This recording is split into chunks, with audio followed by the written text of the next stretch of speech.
Alí Calderón ha dicho unas palabras muy bonitas dirigidas a Reme, que yo debía haber dicho de agradecimiento y eso, pero es que las he guardado porque ahora la voy a presentar y espero que vean ustedes que eso me valga, ¿no?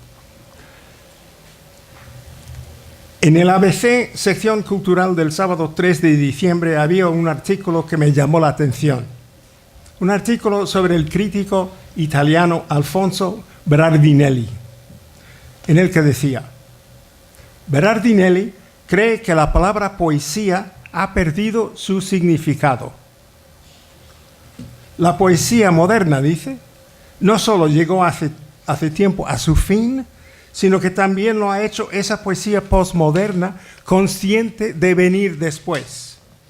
Los poetas, sostiene Berardinelli, es difícil decirlo, se han convertido en los verdaderos enemigos de la poesía, escribiendo lo que escriben y poniéndose bajo el amparo y la protección de la nobleza de ese género literario. Por Dios. Sostiene Berardinelli, ¿no? Pues no. Y además se equivoca. Aquí, en Granada, ciudad poética por excelencia, continúa la poesía muy viva, como muestra este congreso excepcional. Gran parte de estas vivezas y vivencias se deben al enorme trabajo de la doctora Remedios Sánchez García, que ha llegado a ser la gran impulsora, sobre todo con su canon abierto y ahora esta gran antología, la palabra heredada en el tiempo, unas obras que van a marcar, si no han marcado ya, una época.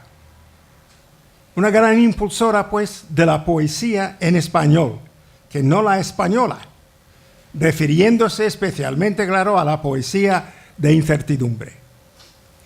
Esa generación poética panhispánica que amenaza fuertemente ser, como dije hace poco tiempo en Jacksonville, en un panel con Reme, la continuación del segundo siglo de oro poético. ¿La poesía muerta, señor Berardinelli?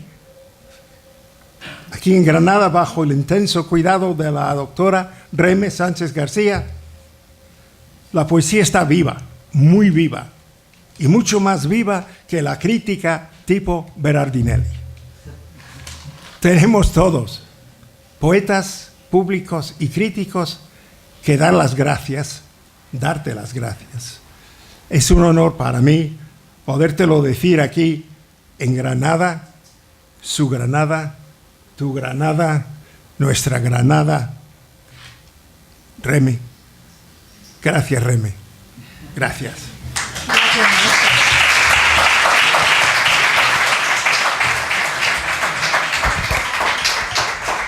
Bueno, no saben lo que supone para mí esta presentación. Que esto lo diga Allen Joseph, que es el maestro con el que yo he aprendido a leer a Lorca, pues no saben lo que significa. Yo formo parte de un equipo y me siento muy honrada de formar parte de ese equipo, en el que están Manuel Gaete, Morales Lomas, José Sarria, y es gracias al equipo al que salen los proyectos. Yo solamente soy la cara visible de este, por la generosidad de ellos que me lo han permitido, y me siento profundamente honrada de estar hoy aquí hablando de las distintas estéticas contemporáneas de la poesía en español. En concreto me voy a referir a la poesía española por una cuestión de tiempo y porque Alí Calderón ha hecho un trabajo tan exhaustivo que como a mí me gustaría estar a la altura de su conocimiento y de su sabiduría y de su forma de interpretar tan clara y tan rotunda las cosas, pues como no lo puedo superar, voy a intentar por lo menos mantener el nivel y no decepcionarles mucho.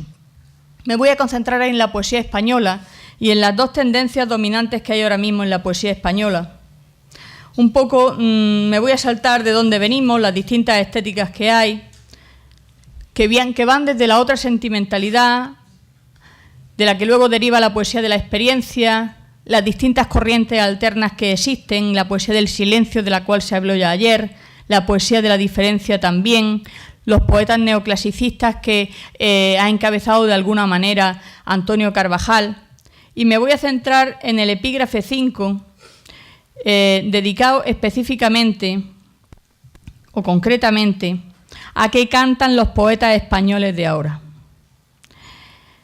Quiero partir de una frase de Luis García Montero, al que yo respeto hondamente, que dice: me parece imprescindible que cualquier persona con un mínimo eco público, el escritor, por ejemplo, se esfuerce en llamar la atención, en dirigirla hacia ese teatro de la barbarie que es ahora el mundo. Somos muchos los que no consideramos justificado el silencio, ni por lo que se refiere a este país, donde el cambio es cada vez más sospechoso, ni por lo que tiene que ver con el mundo, donde el presentimiento de una guerra definitiva se sienta diariamente a desayunar con nosotros como invitado de piedra. Parece que no se equivocaba mucho en estas declaraciones que son, como ustedes habrán podido ver, del año 84. Quiero centrarme ahora directamente en el epígrafe específico sobre el que vamos a trabajar. A ver dónde está. Aquí. ¿Qué cantan los poetas españoles de ahora? ¿Qué es lo que buscan los poetas españoles actuales para poder, como decía Luis Antonio de Villena, que teníamos aquí el primer día, para poder llegar a este lector mayoritario, la poesía ha de ser intensa, fuerte, apetecible y buena? Estoy plenamente de acuerdo con esta aseveración de Luis Antonio de Villena. Y es que ustedes deben saber que partiendo de la poesía de la experiencia, que fue la tendencia estética dominante en los años 80 y hasta finales de los 90, los poetas que se vienen a llamar de la generación del 2000 construyen una obra que se puede dividir, digamos, en dos estéticas. Por un lado está lo que se denomina poesía del fragmento, que atañe exclusivamente a España, de la cual vamos a hablar ahora después, y por otro lado está poesía ante la incertidumbre, que es un movimiento transatlántico y que por esa razón a mí me interesa especialmente, porque es un fenómeno que no se había producido, yo creo, desde la época del modernismo, de lo que ya hablaba Alí Calderón. Ese intercambio, ese modo de ver la poesía de forma unitaria, el modernismo que vino a salvar a la poesía española. No nos olvidemos que Rubén Darío trajo a España la música, al verso nuevamente. En España los escritores de principios del siglo XX estaban muy perdidos. No sabían qué hacer. La generación del 98, tras la pérdida del poder que tuvo España en el mundo durante tantos siglos, se sentía absolutamente perdida. Y entonces no sabían qué escribir, la desolación cundía, y ahí está una generación del 98 donde la desolación y la tristeza en los poemas es la clave. Pero llega Rubén y con él llega la música, la alegría, el entusiasmo, las ganas de escribir esos mundos maravillosos. Nadie sabe hacer la poesía o nadie sabía hacer aquella poesía que hacía Rubén. Aquí tienen a esos herederos del tiempo que dan una vuelta de tuerca a la poesía. Los poetas ante la incertidumbre de los que hablaba hace un momento el profesor Alí Calderón. Yo siempre que hablo de este tema empiezo con un verso de Fernando Valverde que creo que es significativo de lo que debe ser la poesía. Los poemas que duelen son de todo. Efectivamente, el poeta no puede ser alguien ajeno a la realidad y a los problemas del mundo. La poesía, también lo decía un colega mío, no debe ser eso que encontramos en los anaqueles más perdidos de las bibliotecas universitarias o bien en las librerías, escondido en los rincones más ocultos porque nadie la busca. La poesía tiene que recuperar el protagonismo y la manera de recuperar ese protagonismo es devolvérsela a la gente, devolverle los poemas a ustedes, a vosotros, a los lectores, que os guste la poesía, que os entusiasme. Todo aquello que no es capaz de entusiasmar a la gente, por mucho que queramos vender que es poesía, no es poesía, es una cosa específica para una élite. Y aquello de lo que hablaba Bourdieu, de la nobleza cultural, del poder de unos pocos, hay que romperlo. La poesía debe ser de todos. Eso lo decía también Manuel Machado referido a las coplas. Las coplas no son coplas hasta que las canta el pueblo y se olvida el autor.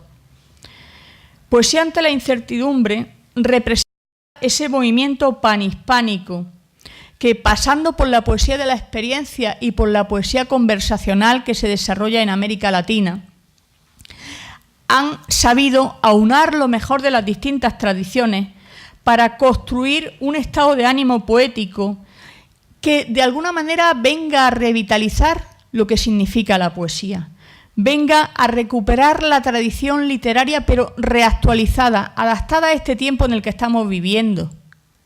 No se trata de romper con el pasado y olvidar todo lo que hay atrás. Ya no se va a inventar, yo creo modestamente, nada tan singular como para transformar la poesía y volverla del revés. Nada que sea tan rompedor que signifique dejar atrás todo lo pasado e ignorar todo lo pasado. Nosotros en España tenemos una tradición riquísima de poesía que no podemos olvidar y que el grupo Poesía ante la incertidumbre ha sabido revitalizar y darle su legítimo protagonismo. También pasa lo mismo en América Latina. Autores como Claribel Alegría, Ernesto Cardenal, tienen un papel muy relevante en la construcción de este modo de ver la poesía. Yo creo que la poesía ha de ser comprensible para cualquier lector, que debe estar fundada en la emoción, porque la emoción es lo que compartimos, la emoción es lo que sienten. Es decir, si alguien que acaba de romper con su pareja, ayer lo comentábamos en clase con mi alumno a las 8:30 de la mañana, venir a hablar de poesía a las 8:30 de la mañana tiene mucho mérito y mis alumnos son unos alumnos esforzados y sacrificados y por eso tienen todo mi respeto. Es decir, si a las 8, decíamos ayer que el poema 20 de Neruda, si tú lo lees, eso de puedo escribir los versos más tristes de esta noche, si tú lo lees ese poema y estás enamorado, no te dice nada. Pero si lees ese poema en un momento de ruptura sentimental, por poner un ejemplo muy simple, ese poema tú te vas a ver reflejado en él.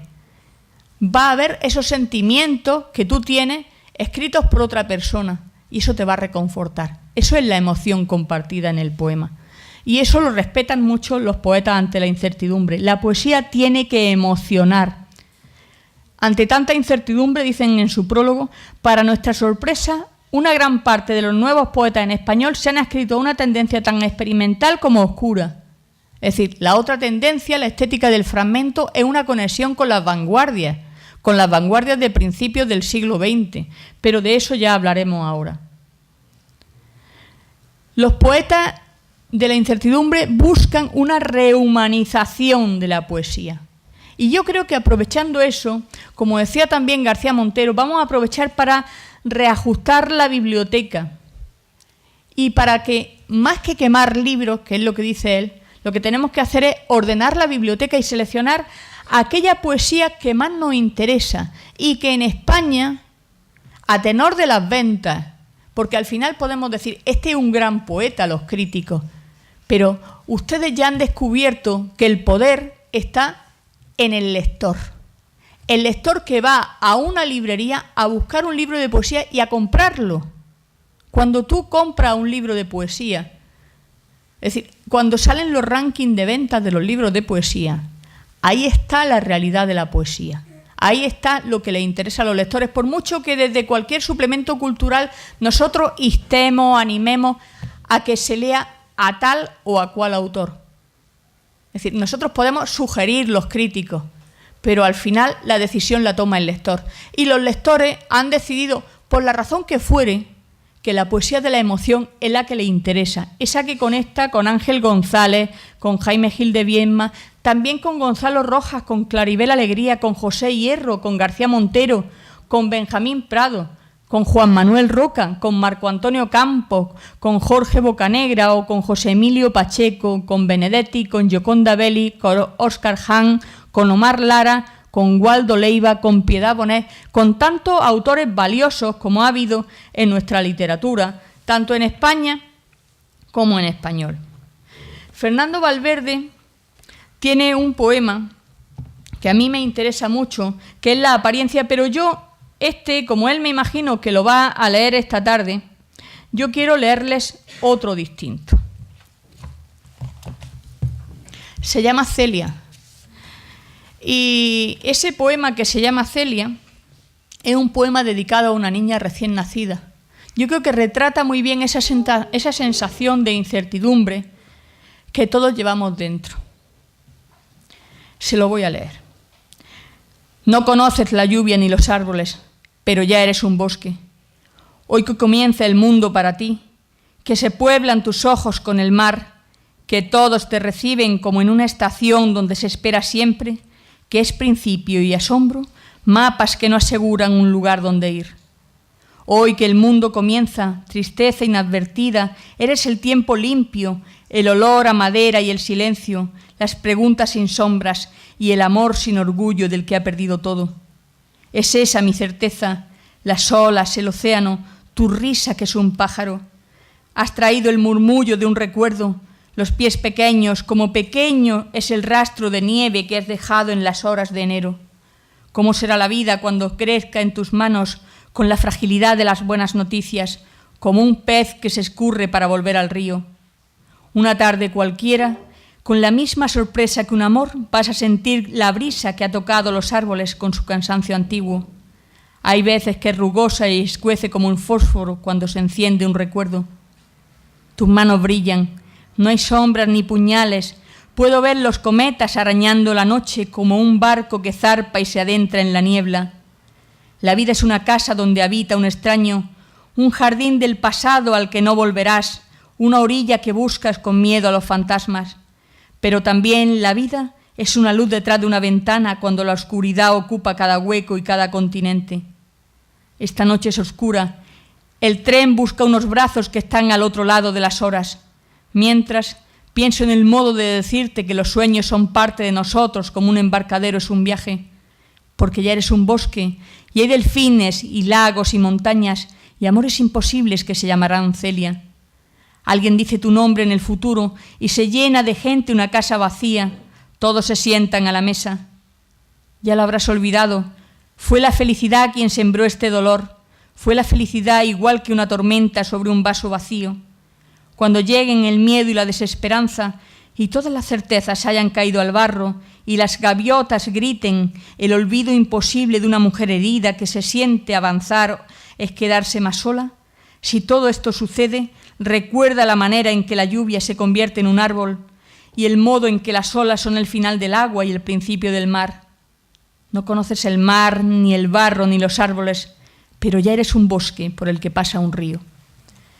Este poema, dedicado a una niña recién nacida, es el recorrido vital de una persona y, de alguna manera, cualquier madre que tiene una hija recién nacida o cualquier madre que va a tener una hija en el futuro o cualquier padre, al leer este poema siente una emoción.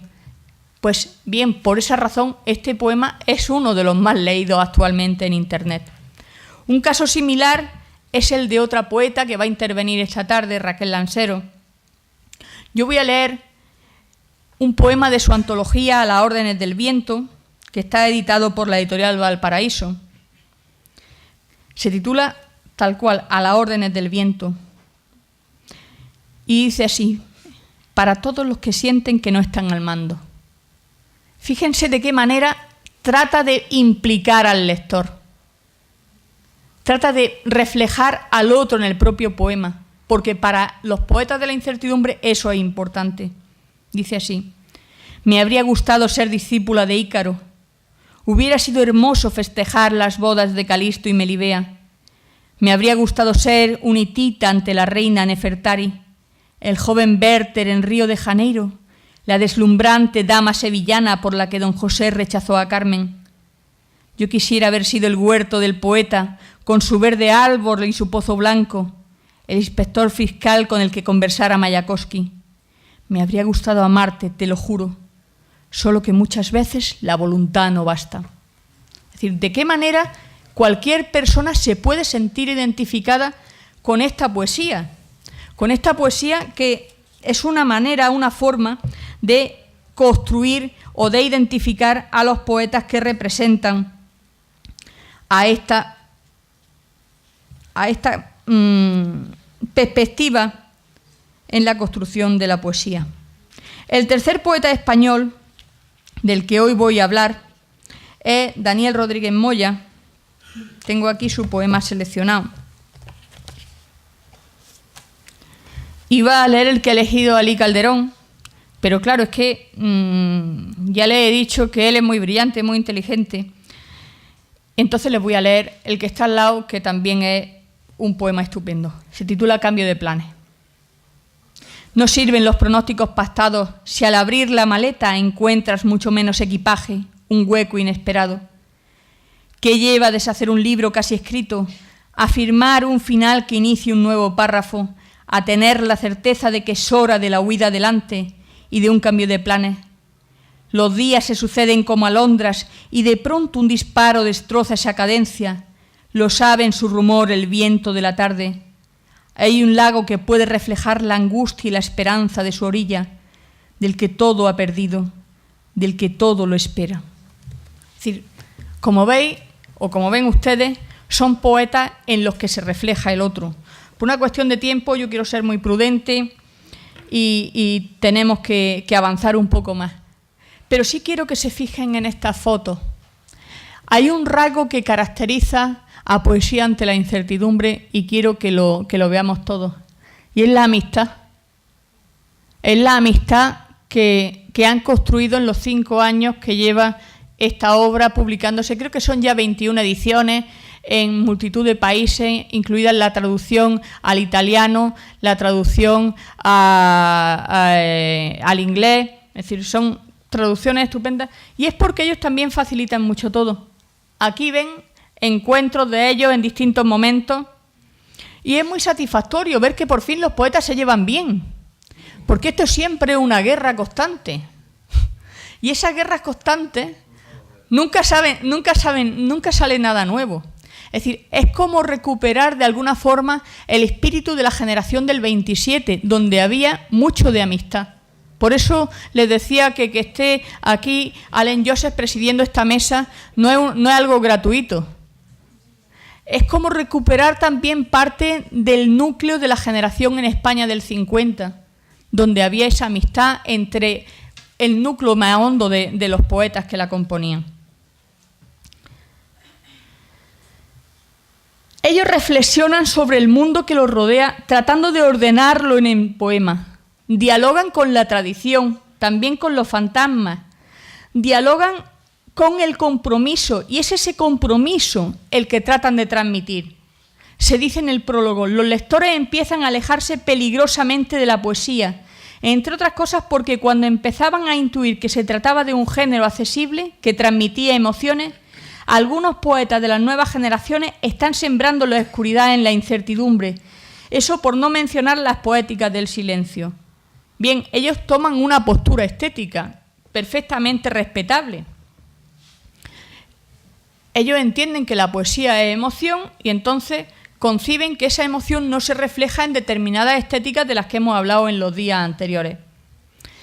Se trata de una corriente poética, que no un grupo, una corriente poética homogénea, ligada con la realidad, conformada por escritores de muchos países ya en igualdad de condiciones y con un ideario común, que es una muestra altamente significativa del porvenir que le espera al verso escrito.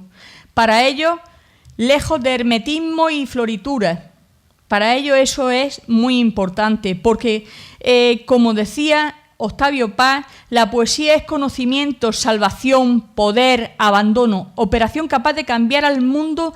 La actividad poética es siempre revolucionaria por naturaleza, un ejercicio espiritual, es un método de liberación anterior. Pero yo quiero añadir algo al maestro de México. No solamente de liberación interior del que escribe, también de liberación del que lee. Eso es muy importante, que tú te veas en el poema como el que se mira en un espejo. Eso, desde mi punto de vista, es fundamental.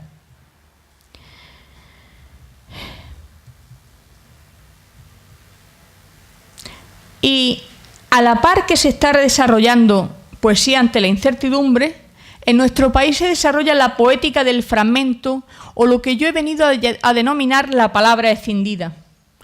Es un camino totalmente distinto. Los poetas del fragmento buscan una recuperación de estéticas alternativas con un corte bastante más reflexivo, más radicalmente meditativo, en la línea de lo que exponía Luis Antonio de Villena o José Luis García Martín, casi en la línea de lo que hablaba ya Blanchot cuando afirmaba aquella boutade extraña, que la literatura va hacia sí misma, hacia su esencia, que es la desaparición. De alguna manera yo eso lo veo mucho, muy vinculado con la poética del fragmento, en absoluto con la incertidumbre. Y yo no creo que la poesía vaya a desaparecer en ningún momento, en ninguna ocasión, porque la poesía forma parte de la vida de las personas. De alguna manera nos construye o nos reconstruye cuando las circunstancias pues son adversas y no son aquellas que pueden facilitarnos más el cotidiano vivir. Es una ruptura, por tanto, con la tradición. No se reconoce el magisterio de esa tradición, más al contrario. Implica una vuelta de tuerca, una percepción muy distinta y caleidoscópica de la realidad que viene a funcionar a modo de conciencia poética, de motor del verso desde una postura mucho más racionalista. Es decir, ellos profundizan en el realismo desde dentro, desmenuzándolo, atomizándolo interiormente, reconvirtiéndolo a las nuevas circunstancias sociales, culturales y fundamentalmente dialécticas, que diría nuestro maestro Juan Carlos Rodríguez. Para los integrantes, en palabras de Juan José Lanz, la poética fragmentaria es el resultado de la crisis múltiple que vive la sociedad. De alguna manera, yo creo que casi en algunos puntos podrían estar a favor de poesía de la incertidumbre, casi podrían haber apostado por este movimiento en lo que toca a esa crisis múltiple de valores. Pero, sin embargo, supone un desplazamiento hacia una poética más mimética, a la par que busca una dimensión, digamos, cercana a lo vanguardista. La obra literaria, la obra poética, ya no se percibe como un todo acabado y completo que se realiza a sí mismo, sino como un texto abierto, necesariamente inacabado o incompleto, que es un proyecto a la búsqueda de su realización más allá de sí mismo, de su realización en lo otro. Es decir, busca al lector, pero no se dirige directamente a él. Espera que en algún momento el lector se sienta concernido por el poema. Pero frente a Poesía ante la incertidumbre no implica ponerse en la piel del otro, sino que desde el yo tú escribes y esperas que en algún momento alguien se pueda sentir identificado. Dentro de este grupo hay poetas muy significativos. Tenemos a Andrés Neumann, a Rafael Espejo, a Luis Bagué, a Juan Carlos Abril. Poetas que, como dice Rafael Morales, seleccionan el discurso y lo apartan del eje narrativo, lo hacen íntimo frente a la totalidad o hacen primar una yuxtaposición de imágenes con deudas con el ayer más difuminadas. Se avanza hacia adelante con la vista puesta atrás. Ahí encontramos también a otros poetas que van en la línea de Celan, es decir, el fragmento se mueve hacia el yo, sin el otro. Esa es la diferencia clave con la incertidumbre. La incertidumbre busca al otro. El fragmento se centra en el yo. Es un egotismo compungido que guarda y acumula registros imaginistas esenciales, neofigurativos, y se siente desconcertado en su aturdimiento existencial, incisiva y agónica, a golpes de breves esticotomías, casi extractos de verso o de poemas sin centro. Yo no soy una gran experta en el fragmento, lamentablemente, porque he concentrado mi atención en la incertidumbre que, al ser ese movimiento transatlántico que todos esperábamos, pues viene de alguna forma a construir una poesía, digamos, más panhispánica. Es decir, mi amuleto en la nada, escribe otro de los poetas que están en el grupo, como es Carlos Pardo, en su obra Echado a perder. Juan Carlos Abril, el más teórico del grupo, en sus poemas, desde Crisis, que es su poemario en el que se retrata ya la madurez literaria, refleja muy bien esa angustiosa reflexión interior, atormentada en ocasiones y fragmentaria siempre. No voy a leer poemas de Carlos Pardo, sí de otros poetas que me interesan hoy especialmente, porque además se ha hablado de ellos y que pueden estar en un camino del fragmento, pero de alguna manera acercándose más al lector. Es el caso de Pablo García Casado. Su poema se titula Dissan. ¿Por qué se secará tan lenta la ropa? Porque persisten las manchas de grasa, de fruta y de tus labios. Si Dissan borra las manchas de una vez por todas, ¿por qué la aspereza de las prendas, la sequedad de su tacto? Si pienso en tus manos, en tu modo de mirarme, de decirme que por culpa del amor habrá que lavar las sábanas de nuevo. Preguntas tristes como todos los anuncios de detergente. Y es que no encuentro mejor suavizante que tus manos en esos bares, supermercados desnudos de la noche.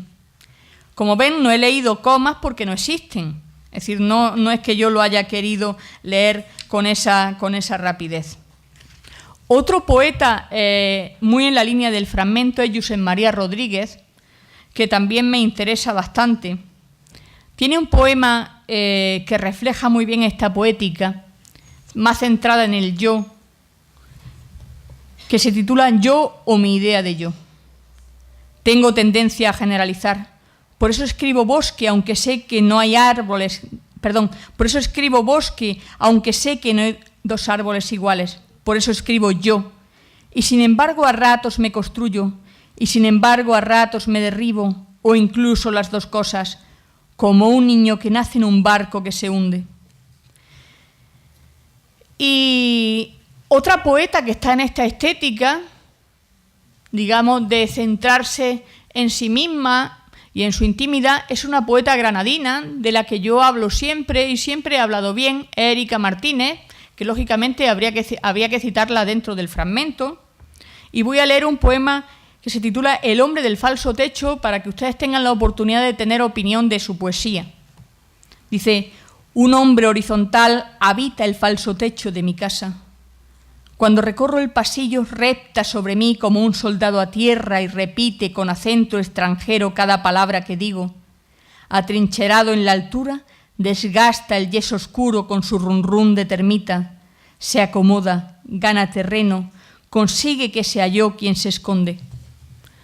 Bueno, es una poesía muy interesante que implica una deconstrucción del yo y que de alguna forma pues refleja esa personalidad que tiene la propia autora.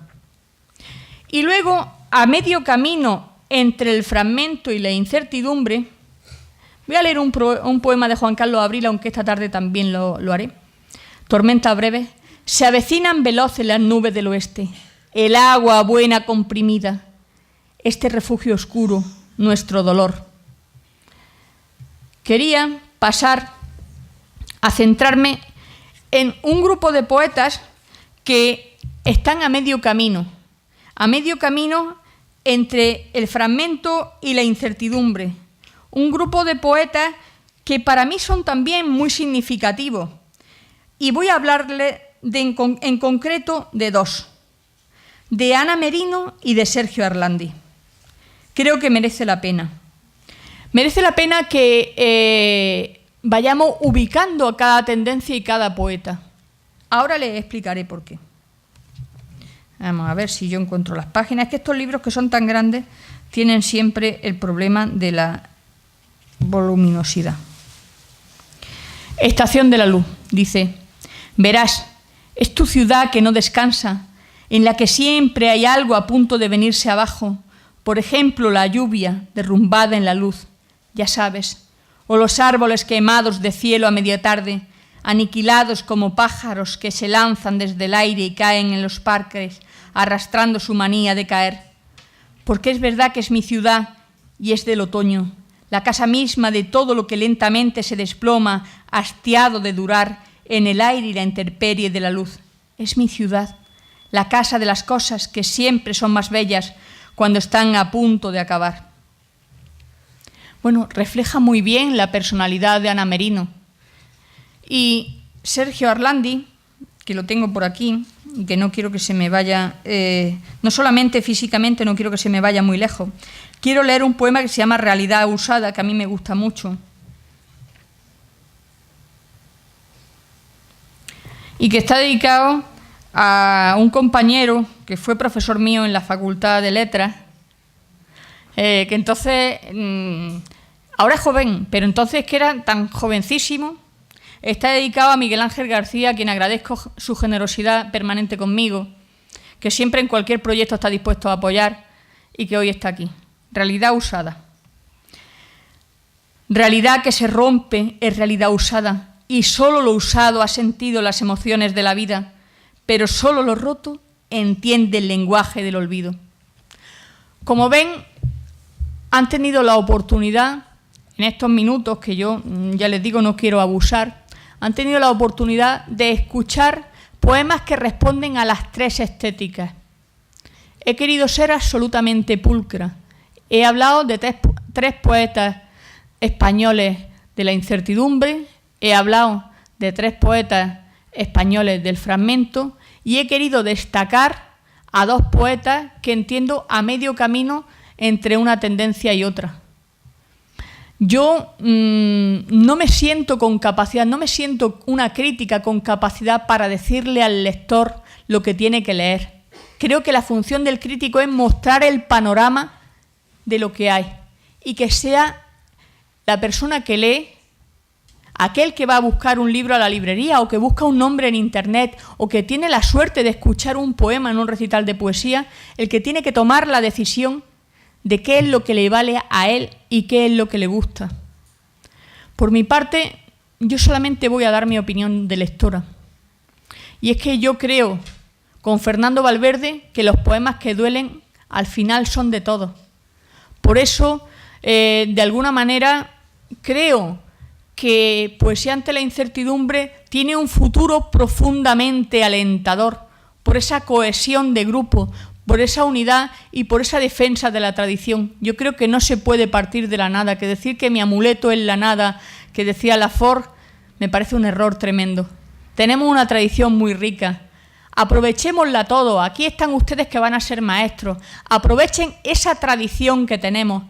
Lean, devoren los libros y a partir de ahí saquen aquello que les es útil para construirse como personas cada día, para de alguna manera vivir en sus propias carnes aquello que dice el poeta y sentirse un poco mejor, un poco más humano, un poco más persona, construyendo esa identidad que al final es una identidad social, una identidad colectiva en la que todos, no solo los poetas, tenemos mucho que decir. Muchas gracias por estar aquí y por escucharme hoy.